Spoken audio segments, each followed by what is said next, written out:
Hello friends, मेरा नाम जिनिशा है और आप देख रहे हैं जिनिशा क्लासेस। और आज का हमारा टॉपिक है ह्यूमन बॉडी एंड न्यूट्रिशन।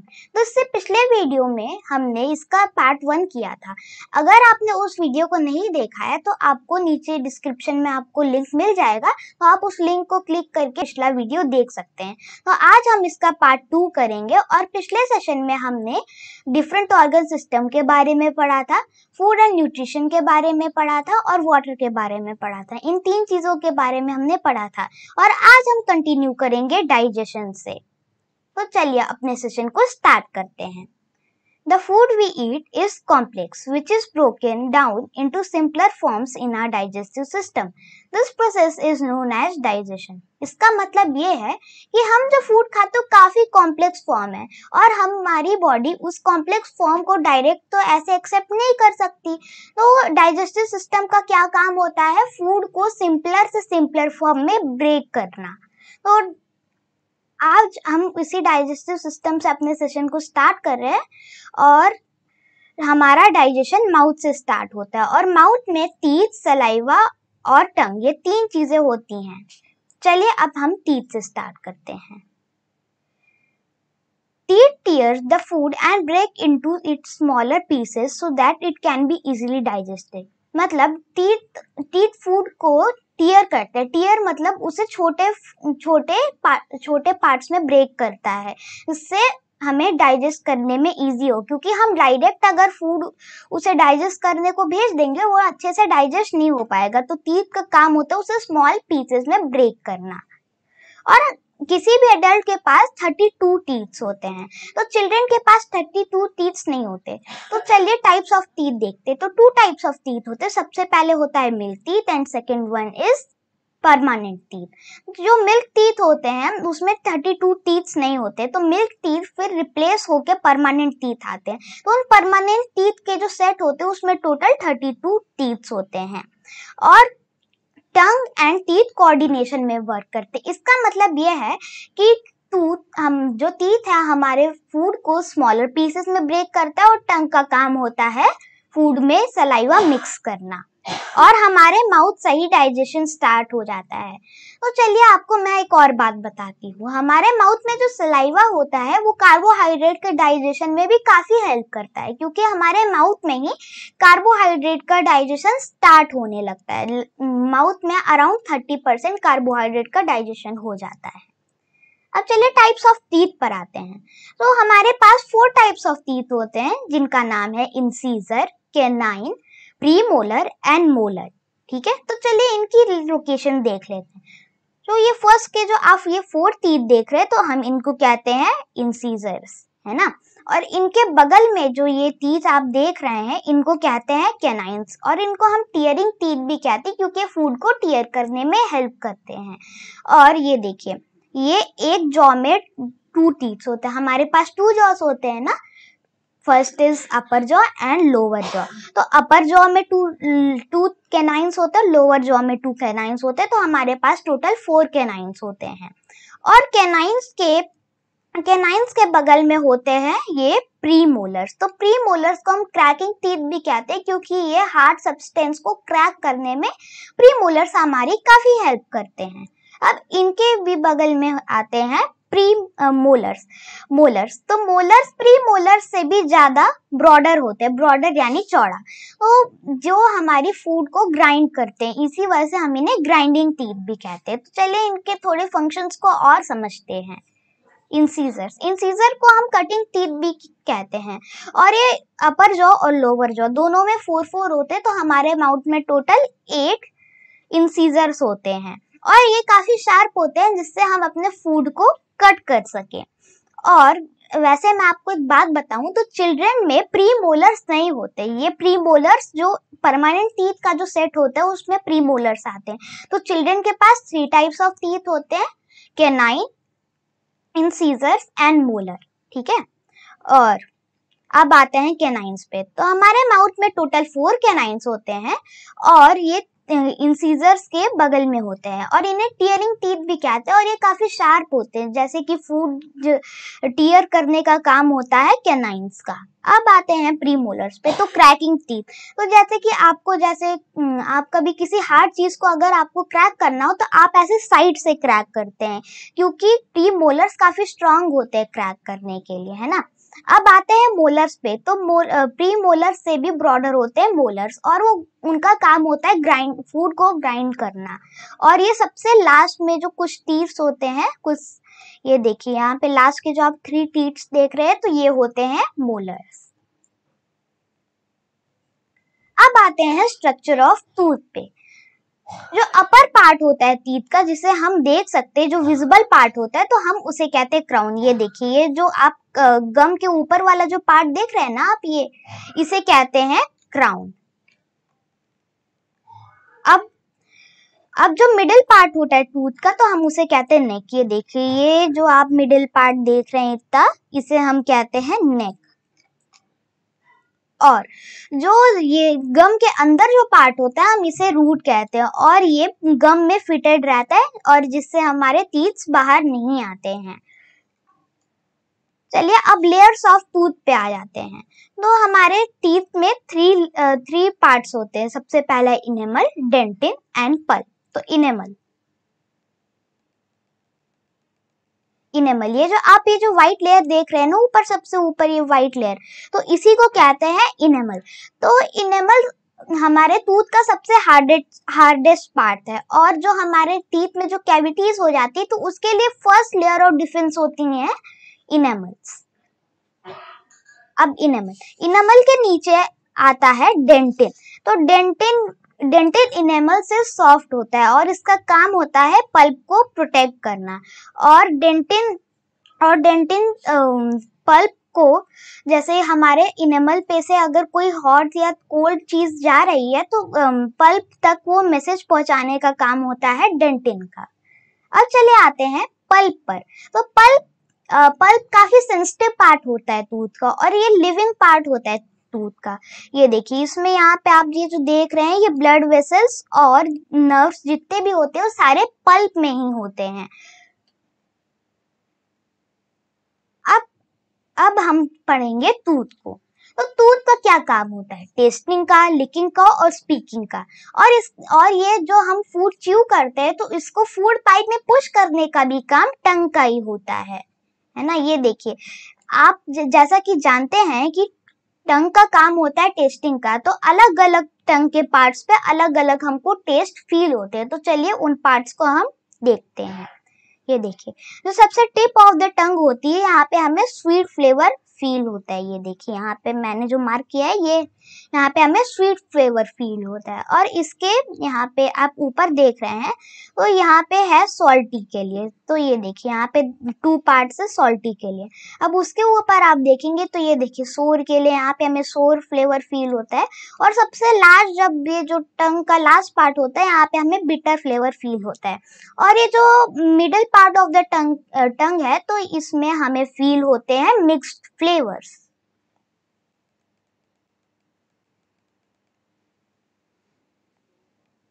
अब है सलाइवा।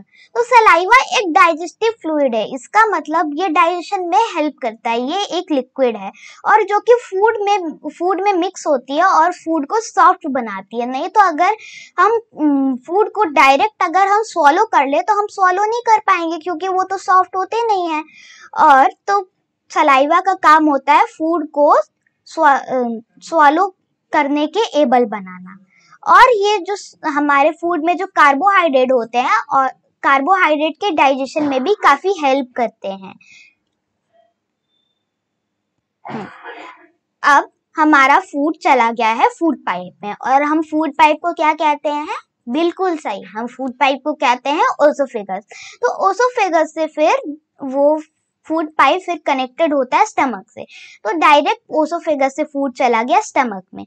तो स्टमक में एक डाइजेस्टिव जूस होता है जिसका नाम है HCl। तो उसका फुल फॉर्म देखें तो उसका फुल फॉर्म होता है हाइड्रोक्लोरिक एसिड। तो स्टमक के अंदर डाइजेस्टिव जूस होता है, तो जब फूड उसके अंदर जाता है तो उसमें डाइजेस्टिव जूस मिक्स होता है जो कि स्टमक की वॉल ने सिक्रीट किया है। अब वो जो डाइजेस्टिव उसमें जूस मिल चुका है, तो अब वो जाता है फूड स्मॉल इंटेस्टाइन में। ठीक है, अब स्मॉल इंटेस्टाइन में हमारा फूड चला गया, तो लिवर और पैनक्रियाज ने जो डाइजेस्टिव जूस सिक्रीट किया है, जो उन्होंने डाइजेस्टिव जूस बनाया है, तो वो अपना डाइजेस्टिव जूस स्मॉल इंटेस्टाइन में वो लोग पोर कर देते हैं। तो जो लिवर डाइजेस्टिव जूस बनाता है हम उसे क्या कहते हैं? हम उसे बाइल कहते हैं। तो बाइल, लिवर अपना बाइल और पैनक्रियाज ने अपना जो डाइजेस्टिव जूस सिक्रीट किया है वो सारा स्मॉल इंटेस्टाइन में पोर कर देते हैं, और सारे डाइजेस्टिव जूस फिर मिल जाते हैं स्मॉल इंटेस्टाइन में। फिर स्मॉल इंटेस्टाइन में डाइजेशन फूड का स्टार्ट हो जाता है। तो स्मॉल इंटेस्टाइन के 3 पार्ट्स होते हैं। First is duodenum, second is jejunum and third is ilium. तो ड्यूडेनम में फूड का ज्यादा से ज्यादा डाइजेशन हो जाता है। जैसे जब फूड ड्यूडेनम में जाता है तो फूड का काफी हद तक डाइजेशन हो जाता है, पर जब जो न्यूट्रिएंट्स ड्यूडेनम से अब्सॉर्ब होने रह गए थे तो वो जाके जेजुनम में अब्सॉर्ब होते हैं। अब जो फूड बचा है तो अब उसमें जो भी और न्यूट्रिशन रह गए तो जाके इलियम में एब्सॉर्ब होते हैं। अब सारा फूड का डाइजेशन हो चुका, उसमें से सारे न्यूट्रिएंट्स को एब्सॉर्ब कर लिया गया है। अब जो अनडाइजेस्टेड फूड जो होता है वो उसको भेज दिया जाता है लार्ज इंटेस्टाइन में, जिसमें जो फूड में जो थोड़ा जो वाटर बचा रहता है तो लार्ज इंटेस्टाइन उसे एब्सॉर्ब कर लेता है, और जो रिमेनिंग जो सॉलिड वेस्ट बचता है तो एनस के थ्रू वो बाहर एक्सक्रीट हो जाता है। तो ये फ्रेंड्स हमने अभी पढ़ा डाइजेशन। तो इसमें इसका मेन फंक्शन क्या था? फूड काफी कॉम्प्लेक्स फॉर्म में होता है तो उसको सिंपलर फॉर्म में ब्रेक करने का काम था डाइजेशन का। अब उसमें न्यूट्रिशन ऑब्जर्व किए गए हैं तो उनके बारे में थोड़ा सा देखते हैं। तो न्यूट्रिशन का काम क्या होता है? हमारी बॉडी को नरिश करना, जैसे आई, स्किन, हेयर, टीथ और जितने भी हमारे बॉडी के जो ऑर्गन्स है इन सबको हेल्दी रखने का काम भी होता है न्यूट्रिशन का। और जैसे कि आपने अपने क्लास में देखा होगा कि कुछ बच्चों की हेल्थ या हाइट ठीक नहीं होती है, उनमें न्यूट्रिशन की डिफिशियंसी हो सकती है ना। जिन बच्चों में न्यूट्रिशन की डिफिशियंसी होती है तो वो उनकी ग्रोथ अच्छे से नहीं हो पाती है, उनकी हाइट नहीं बढ़ पाएगी, उनका वेट काफी कम होगा। तो न्यूट्रिशन की डिफिशियंसी से किसी भी बच्चे की ग्रोथ अच्छे से नहीं हो पाएगी। और वही अगर कोई पुअरली नरिश्ड एडल्ट की बात करें तो उसको इन्फेक्शन और डिजीजेस जल्दी होंगी, फ्रीक्वेंटली होंगी, और जिसकी वजह से हमारी बॉडी को काफी नुकसान होता है। आइए अब पढ़ते हैं डिजीजेस को। तो डिजीजेस वो स्टेट होता है जब हमारी बॉडी का कोई फंक्शन अच्छे से परफॉर्म नहीं हो रहा होता, तो उसी स्टेट को हम डिजीज कहते हैं। तो डिजीजेस 3 टाइप्स की होती हैं। First is communicable, second is non communicable and third is deficiency disease. चलिए पढ़ते हैं सबसे पहले कम्युनिकेबल डिजीजेस को। तो ऐसी डिजीजेस जो कि किसी अनहेल्दी पर्सन से हेल्दी पर्सन को ट्रांसमिट होती है, तो उस डिजीज को हम कहते हैं कम्युनिकेबल डिजीजेस। और ये कई सारे जर्म से स्प्रेड होते हैं, जैसे बैक्टीरिया, वायरस, फंगी, प्रोटोजोआ, या अलग अलग ये जर्म्स होते हैं जो कि डिजीजेस कम्युनिकेबल डिजीजेस के रीजन होते हैं। और कुछ कम्युनिकेबल डिजीजेस के कुछ एग्जांपल्स देखें तो वो है कॉमन कोल्ड, ट्यूबरकुलोसिस, मम्स, ये हैं कुछ कम्युनिकेबल डिजीजेस के एग्जांपल्स। अब आइए जानते हैं नॉन कम्युनिकेबल डिजीजेस को। ऐसी डिजीजेस जो कि किसी इन्फेक्टेड पर्सन से हेल्दी पर्सन को नहीं फैलती हैं, तो उन डिजीजेस को हम नॉन कम्युनिकेबल बोलते हैं। जैसे इसके कुछ एग्जांपल है, जैसे हाइपरटेंशन, डायबिटीज, शुगर, ये कुछ डिजीज नॉन कम्युनिकेबल डिजीजेस के एग्जांपल हैं। आइए चलिए अब पढ़ते हैं डिफिशियंसी डिजीजेस को। ऐसी डिजीजेस जो कि किसी न्यूट्रिएंट या विटामिन की डिफिशियंसी से होती हैं, तो हम उन डिजीजेस को कहते हैं डिफिशियंसी डिजीज। जैसे इसके कुछ एग्जांपल है, night blindness, marasmus, goitre, anaemia, ये इसके कुछ डिफिशियंसी डिजीजेस के एग्जांपल हैं। तो डिफिशियंसी डिजीजेस का कॉज क्या होता है कि हमें ये क्यों होती हैं? अगर आपने किसी भी न्यूट्रिएंट या विटामिन को एक एडिक्वेट अमाउंट में नहीं खाया है, प्रॉपर अमाउंट में नहीं खाया है, तो उसकी हमारी बॉडी में डिफिशियंसी हो जाती है। तो उसकी वजह से हमारी बॉडी में कई सारी प्रॉब्लम्स हो जाती हैं। ये यहाँ पे एक चार्ट है, तो हम चलिए इसको पढ़ते हैं। तो इसमें विटामिन के से जो डिफिशियंसी डिजीजेस होती हैं उनके बारे में इस चार्ट में बताया गया है। विटामिन ए, तो विटामिन ए का फंक्शन क्या होता है? हमारी आईज, हेयर एंड स्किन को हेल्दी रखना। इसके कुछ मेन सोर्सेज है, pumpkin, spinach, carrot, butter, sweet potatoes, fish liver oil, और जैसे मैंगो, एप्पल, ये इसके कुछ रिच सोर्सेज हैं। और इसकी डिफिशियंसी डिजीज क्या होती है? Night blindness. तो नाइट ब्लाइंडनेस में क्या होता है कि हमें डिम लाइट में कम दिखता है। अब आता है विटामिन B1। B1 का फंक्शन क्या होता है? हमारी बॉडी, हमारी नर्वस सिस्टम और डाइजेस्टिव सिस्टम की प्रॉपर फंक्शनिंग के लिए ये काफी इंपॉर्टेंट होते हैं विटामिन B1।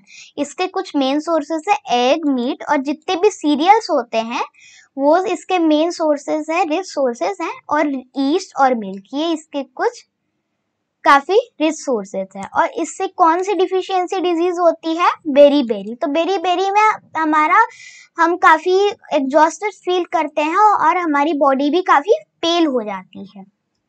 अब आता है विटामिन B2।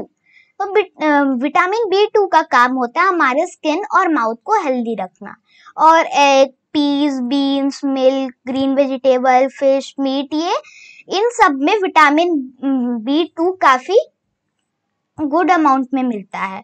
और इसकी डिफिशियंसी डिजीज क्या होती है? पुअर ग्रोथ, यानी हमारी ग्रोथ अच्छे से नहीं हो पाती और स्किन भी काफी ईची हो जाती है, ड्राई स्किन हो जाती है। और माउथ अल्सर, यानी मुंह में छाले निकल आते हैं।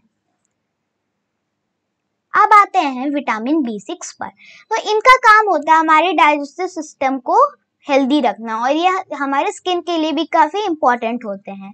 वीट और जितने भी तरह के सीरियल्स हैं, potatoes, tomatoes, meat, fish, peanut oil, ये इसके कुछ है मेन सोर्सेस। और इसकी डिफिशियंसी डिजीज है पेलेग्रा। और इसमें भी हमारी बॉडी का डाइजेस्टिव सिस्टम वर्क अच्छे से नहीं करता है, माउथ अल्सर हो जाता है, बॉडी भी पेल हो जाती है इसमें। अब आते हैं B12 पे। तो हमारे ब्लड के लिए काफी हेल्दी, काफी इंपॉर्टेंट होता है B12। एनिमल प्रोडक्ट्स जैसे meat, fish, liver, egg, milk, ये इसके कुछ मेन सोर्सेज है। जितने भी आपको एनिमल प्रोडक्ट्स आपको मिलेंगे वो ज्यादातर B12 के रिच सोर्सेज है। और इसकी डिफिशियंसी डिजीज होती है एनीमिया। इसमें भी हमारी बॉडी पेल हो जाती है, काफी एग्जॉस्टेड फील करते हैं और हमारा हीमोग्लोबिन भी काफी लो हो जाता है। ये देखिए, अब आता है विटामिन C। ये हमारे गम्स और जॉइंट्स जो होते हैं हमारी बॉडी में, उन सबको हेल्दी रखने में हेल्प करता है और हमारी बॉडी को इन्फेक्शन से भी प्रोटेक्ट करता है। इसके कुछ मेन सोर्सेज की बात करें तो ये हैं फ्रेश फ्रूट। जैसे फ्रेश फ्रूट में भी अगर आप देखें तो स्पेशली सिट्रस फ्रूट जैसे गुआवा, आंवला, टोमेटो, ऑरेंजेस, लेमन, ये इसके कुछ मेन रिच सोर्स हैं। और इसकी डिफिशियंसी डिजीज क्या है? स्कर्वी। तो इसमें ब्लीडिंग गम्स होने लगते हैं, यानी गम्स में से ब्लीडिंग होने लगती है और टूथ भी काफी उसमें हमारे धीरे धीरे कमजोर होने लगते हैं और जॉइंट्स में भी काफी पेन होता है। विटामिन D, यह हमारी बोन्स के लिए काफी हेल्दी, काफी इंपॉर्टेंट होता है और टीथ के लिए भी। इसके कुछ रिसोर्स देखें तो fish liver oil, milk, butter and lady finger, ये इसके कुछ रिसोर्सेज हैं। और सनलाइट, जैसे हम विटामिन डी के कुछ रिसोर्सेज खाएं तो केवल विटामिन डी खाने से काम नहीं चलेगा, तो उसको विटामिन डी बनाने के लिए सनलाइट उसको विटामिन डी में कन्वर्ट करती है। और रिकेट्स, जैसे बच्चों में रिकेट्स होता है, रिकेट्स में हमारी बोन्स काफी सॉफ्ट हो जाती हैं और बेंड होने लगती है धीरे धीरे। और ऑस्टोमलेशिया एडल्ट में होता है, तो ऑस्टोमलेशिया में भी बोन्स सॉफ्ट होने लगती हैं और बेंड हो जाती हैं, बोन डिशेप हो जाती है उसमें। विटामिन के, इसका काम होता है ब्लड क्लॉटिंग का।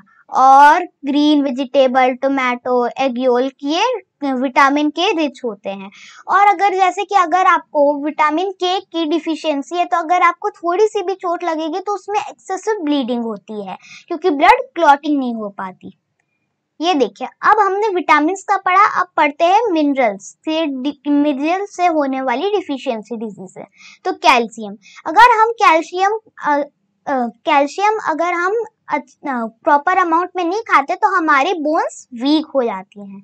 आयोडीन, तो आयोडीन की डिफिशियंसी से हमें होता है गॉइटर। तो गॉइटर में नेक, ये जो नेक वाला रीजन होता है वहां पे स्वेलिंग हो जाती है।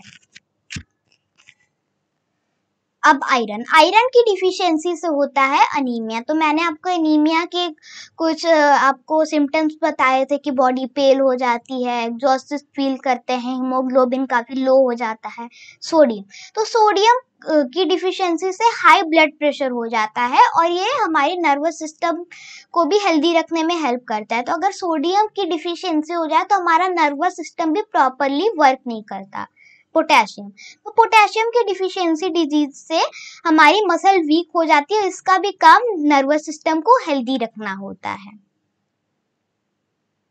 जर्म ऐसे डिजीज कॉजिंग ऑर्गेनिज्म होते हैं जिनका मोड ऑफ ट्रांसमिशन डिफरेंट हो सकता है। एयर, वाटर, मॉस्किटो बाइट, अलग अलग इसके मोड ऑफ ट्रांसमिशन होते हैं। तो इसमें डिफरेंट टाइप्स ऑफ जर्म्स के लिए यहाँ पे mode of transmission and diseases, ये पूरा टेबल दिया हुआ है। तो चलिए इस टेबल को हम देखते हैं। बैक्टीरिया, तो बैक्टीरिया जो मोड ऑफ ट्रांसमिशन वाटर से होता है, जैसे बैक्टीरिया अगर वाटर के थ्रू किसी के बॉडी में गया है तो उससे कॉलेरा और टाइफाइड, ये डिजीजेस हो सकती हैं। अगर यही bacteria air mode of transmission air है तो इसका डिजीज हो सकता है ट्यूबरकुलोसिस। अब आता है वायरस, तो वायरस का अगर मोड ऑफ ट्रांसमिशन एयर है तो common cold, flu, viral fever, measles, mumps, इसके कुछ डिजीजेस हैं।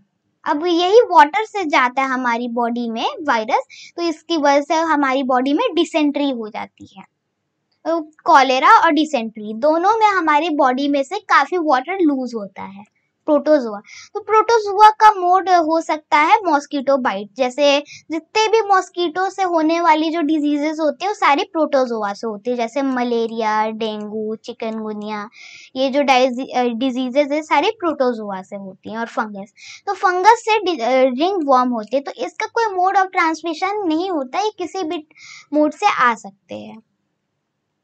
चलिए अब आते हैं प्रिवेंशन ऑफ डिजीजेस पे। तो हम अपने आप को डिजीजेस से प्रिवेंट कर सकते हैं वैक्सीन लेके। तो वैक्सीन क्या करते हैं, हमारी बॉडी में जो पैथोजेंस आते हैं उन सब से हमारी बॉडी को फाइट करने के एबल बनाने का काम होता है वैक्सीन्स का। तो ये बच्चों को लगती है जब यंग होते हैं वो। तो कुछ इम्पोर्टेंट जो वैक्सीन होती है उनको अब हम डिस्कस करने वाले हैं। तो यहाँ पे डिफरेंट टाइप्स ऑफ वैक्सीन्स है डिफरेंट डिसीजेस के लिए। यहाँ पे चार्ट बना हुआ है, तो चलिए इस चार्ट को पढ़ते हैं। सबसे पहली वैक्सीन है ओरल पोलियो वैक्सीन। तो ये पोलियो के लिए होती है। तो जैसा कि आपको पता होगा कि ये पोलियो वैक्सीन ये 5 इयर्स तक पिलाई जाती है और इसका आप स्लोगन जानते होंगे, 2 बूंद जिंदगी के। तो ये काफी इम्पोर्टेंट वैक्सीन है और ये 5 इयर्स तक इसे पिलाया जाता है और ये 5 इयर्स के बाद पोलियो होने के चांसेस काफी कम होते हैं, इसी वजह से 5 इयर्स के बाद ओरल पोलियो वैक्सीन नहीं पिलाई जाती। अब आती है सेकेंड वैक्सीन, BCG वैक्सीन। ये होती है ट्यूबरकुलोसिस के लिए वैक्सीन। DPT वैक्सीन ये है डिप्थीरिया, पर्ट्यूसिस एंड टेटनस। ये 3 डिजीजेस के लिए ये डीपीटी वैक्सीन लगाई जाती है। मीजल्स वैक्सीन किसके लिए होती है? मीजल्स के लिए। इसके नाम से ही पता चल रहा है, मीजल्स वैक्सीन।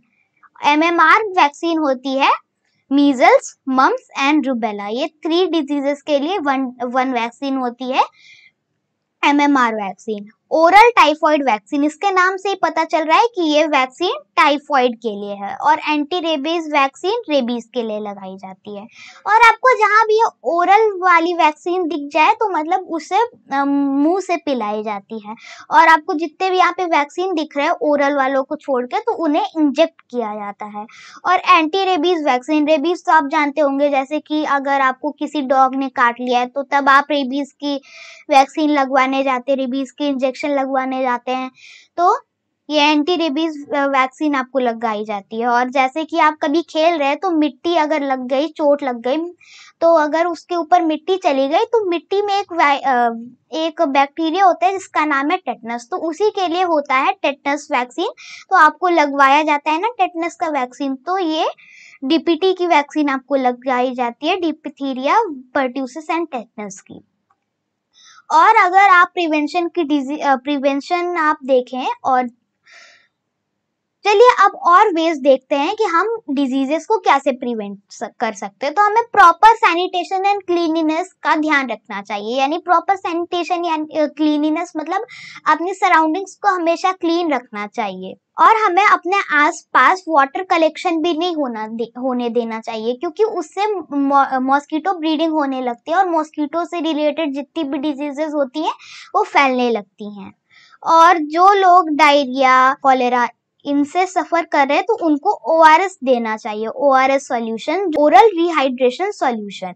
और इसमें वाटर, शुगर या सॉल्ट, आप अगर ORS सॉल्यूशन नहीं दे रहे तो वाटर, शुगर, सॉल्ट भी आप मिक्स करके दे सकते हैं, और जो कि हमारी बॉडी को डिहाइड्रेट होने से रोकती है। तो फ्रेंड्स, हमने आज का अपना ये सेशन पूरा कर लिया है। तो यहाँ पे अगले सेशन में हम ये जो मल्टीपल चॉइस क्वेश्चन है इस चैप्टर से रिलेटेड, तो उनको हम सॉल्व करेंगे। तो आने वाले जितने भी ओलंपियाड्स हैं तो उनके लिए काफी इंपॉर्टेंट होने वाला है। ह्यूमन बॉडी न्यूट्रिशन किसी भी ओलंपियाड का काफी एक मेन पार्ट होता है। तो आज हमने इन 2 पार्ट्स में हमने इन कॉन्सेप्चुअल चीजों को हमने कवर किया। तो अगले सेशन में हम मल्टीपल चॉइस क्वेश्चन करेंगे। तो ठीक है दोस्तों, मिलते हैं अगले सेशन में।